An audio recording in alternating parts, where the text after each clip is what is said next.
다들 안녕하세요. 프로토 91회차 토신 정보방 환급 인증합니다. 당첨금은 세후 금액인 거 알고 계시죠? 다들 아시겠지만 한 경기 취소되어 당첨금이 반토막 났지만 그래도 당첨 모두 축하드리며 오늘 경기도 분석 시작해보겠습니다. 금일 첫 번째 경기 네이메어 대 헤이렌베인 분석 시작해보겠습니다. 네이메어는 시타르트 원정 승리 이후 리그 4경기에서 승점 1점 추가에 그치며 하위권으로 추락했다. 페에노르트와 호벤 등 우승권 팀 상대로 나름 선전했지만 원하는 결과를 얻어내지 못했다. 유럽에서도 인정받는 센터백인 누이딩크를 비롯해 경쟁력 있는 수비진이 있고 세네의 중원 수비 가담도 원활한데 골이 터지지 않았다. 오가와와 한센 등이 집중력 있는 마무리를 해야 한다. 헤렌베는 알크마르와 트벤테 등 5위권 팀을 만나 연패했었다. 그러나 최근 3경기에서는 승점 4점을 따내며 반등을 노리고 있다.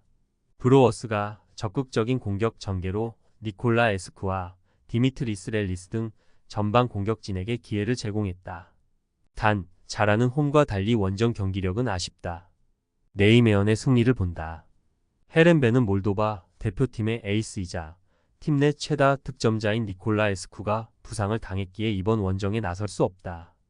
알사이드와 더불어 두 명의 핵심 전력이 이탈한 여파가 클 것이다. 홈의 이점을 살리며 경기에 나설 수 있고 오가와가 호시탐탐 기회를 노릴 홈팀이 경기를 유리하게 풀어갈 것이다. 금일 두 번째 경기 발베이크 대 트벤테 분석 시작해보겠습니다. 발베이크는 개막 이후 전 경기를 패했다. 직전 이트 원정에서는 클레오니스와 마가렛의 골이 나왔지만 한 골 차를 극복하지 못했고 좀처럼 떨어진 팀 분위기가 올라오지 않고 있다. 게다가 이 경기는 주전 측면 수비수인 메이어스가 나서지 못하기에 풀 전력도 아닌 상황에서 트벤테를 상대해야 한다. 트벤테는 페에노르트에 패하며 3연승 행진이 끝났다. 내심 우승도 노린 이번 시즌인데 벌써 8경기에서 2패를 당했고 승점 1점 차로 3팀이 추격 중이기에 현재 순위도 불안하다. 이 경기에 승리가 필요한 이유다. 그래도 경기력상으로는 문제가 없다. 레기어와 블랩이 공수의 연결고리 역할을 잘해주고 있고 람머스는 온몸을 활용해 상대 골문을 위협 중이다. 트벤테의 승리를 본다. 홈에서 시즌 무패팀이 소극적인 운영으로 승점 1점을 노리지 않을 것이다.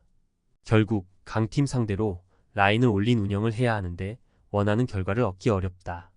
스테인과 반 버겐이 역습 상황에서 상대 수비를 확실히 공략할 수 있고 람머스가 세컨 찬스를 이선에 제공할 트벤테가 승리할 것이다. 금일 세 번째 경기 유벤투스 대 라치오 분석 시작해보겠습니다.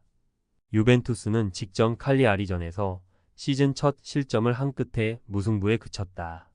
블라우비치의 선제골이 나오며 앞서간 경기였는데 원하던 결과를 내지 못했고 윙어인 콘세이상이 퇴장당하는 일도 있었다. 그래도 블라우비치가 대표팀 차출을 거부하며 휴식기에 잘 쉬었고 주축 선수들이 건강하게 돌아왔다. 로카텔리와 쿠프 마이너스, 루이지의 중원 조합도 견고하다. 라치오는 휴식기 전 연승에 성공하며 리그 4위로 뛰어올랐다. 인테르를 비롯해 우승 후보들이 치고 나서지 못하고 있는 세리에기에 상위권 순위가 가능했다. 그래도 임모빌레 퇴단 이후 중위권 추락의 위험도 있다는 평가를 이겨내며 나름 선전 중이다. 디아와 카스테야노스가 최전방에서 위협적인 움직임을 이어가고 있고 귀행두지와 로벨라의 중원도 믿을만하다. 유벤투스의 승리를 본다. 라치오는 지라와 로마뇰리 등 정상급 센터백 듀오가 있다. 그러나 타바레스가 워낙 공격적으로 플레이하는 측면은 상대에게 자주 돌파를 허용한다. 일디즈와 은방굴라 등이 스피드를 앞세운 돌파로 기회를 만들 수 있고 홈의 이점도 살릴 유벤투스가 승리할 것이다. 금일 네 번째 경기 셀타비고 대 레알 마드리드 분석 시작해보겠습니다. 셀타비고는 부진했던 지난 시즌에 비해 좋은 출발을 했다. 상대를 가리지 않는 공격적인 축구로 초반 4승을 따냈고 휴식기 이전에는 수비력도 나아진 모습이다. 아스파스와 이글레시아스 투톱은 나란히 4골씩을 기록 중이고 민계사의 측면 지원도 준수하다. 그러나 이 경기는 변수가 있다. 팀의 주포인 아스파스와 중앙 미드필더인 모리바가 리그 징계로 결장한다. 레알은 시즌 초반 바르샤에 밀려 2위에 머물러 있다. 그러나 아틀레티코를 비롯해 난적을 상대하며 6승 3무로 무패를 기록 중이다. 부상에서 돌아온 음바페가 비니시우스와 공격을 이끌고 있고 발베르데의 존재감도 확실하다. 이번 어매치 일정에 프랑스의 주장 완장을 찾던 초우 아메니는 공수를 조율할 수 있다. 카르바알이 부상으로 빠진 건 아쉽지만 바스케스가 공백을 메울 수 있다. 레알의 승리를 본다.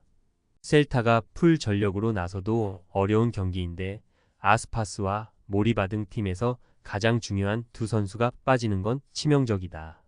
발베르데와 벨링엄이 공격 상황에 가담해 비니시우스와 호드리구를 확실하게 지원할 레알이 원정이지만 승리할 수 있을 것이다. 금일 5번째 경기 고어헤드 대 페에노르트 분석 시작해 보겠습니다. 고어헤드는 휴식기 이전 연승에 성공하며 7위까지 치고 올라왔다. 시즌 전 그들을 주목하는 전문가들이 거의 없었는데 내심 다음 시즌 유럽 대항전 진출을 노리고 있다.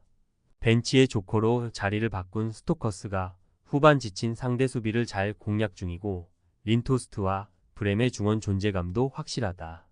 페에노르트는 이번 시즌 6위로 출발이 좋지 않다. 호벤의 우승을 저지할 가장 강력한 대항마로 평가받았는데 7경기에서 3승에 그쳤다. 그러나 패배가 없고 서서히 경기력이 올라오고 있다. 휴식기 이전 경기에서는 난적 투벤테를 제압하기도 했다. 히메네스의 부상 이탈로 주전 스트라이커로 나서는 우에다가 충분히 역할을 해주고 있고 파이샹은 상대 수비를 확실하게 넘어서고 있다. 페에노르트의 승리를 본다. 고어헤드가 홈에서 무패를 달리며 좋은 경기를 하고 있지만 페이스가 올라온 페에노르트 상대로는 고전할 것이다. 제루키와 황인범이 중원에 나서 공수의 연결고리 역할을 해주며 분위기를 주도할 것이고 파이샹과 오스만이 공격을 이끌 페에노르트가 연승에 성공할 것이다. 금일 6번째 경기 PSG 대 스트라스부르 분석 시작해 보겠습니다. 파리는 휴식기 전 마지막 일정에서 니스의 승점 1점을 따내는데 그치며 모나코에 1위를 내줬다.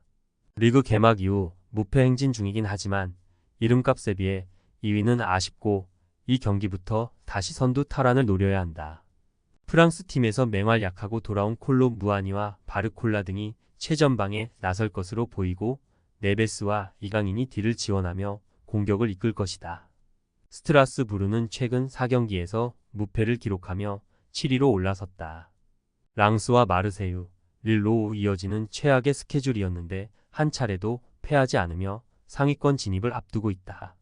그러나 휴식기 이후 첫 경기부터 리그 최강팀을 원정에서 만나기에 무리하게 정면 승부에 나서지 않을 것이다.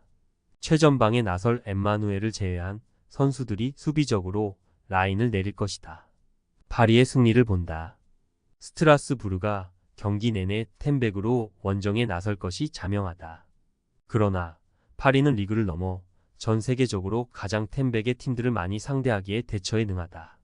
바르콜라와 콜로 무아니가 공격적으로 문전을 침투하며 기회를 노릴 것이고 하키미와 멘데스의 측면 지원 사격이 있을 파리가 승리할 것이다. 토신 최종 조합은 영상 아래 고정 댓글로 말 걸어주시면 토신 정보방에서 무료로 공유해드립니다. 제발 손해보면서 토토하지 말고 다같이 웃으면서 즐겁게 베팅합시다. 함께 하실 분들은 부담 갖지 마시고 편하게 말 걸어주세요.